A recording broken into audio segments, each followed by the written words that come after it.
की मैं नहीं रुबाई, ख़याम की मैं नहीं रुबाई, न मीर की मैं कोई गज़ल हूँ। मैं एक अनजान झील में बस एक नौशगुफ्ता खिला कमल हूँ।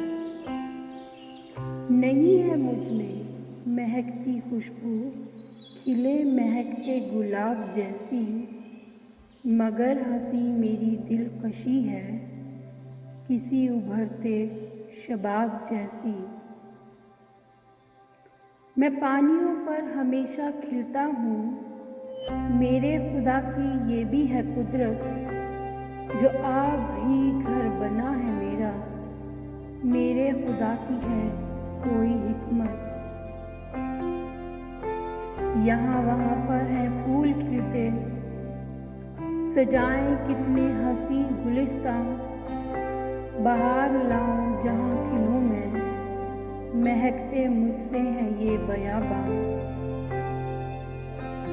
कमल ज़रा सुन तेरी मेरी है एक दास्तां एक सी कहानी,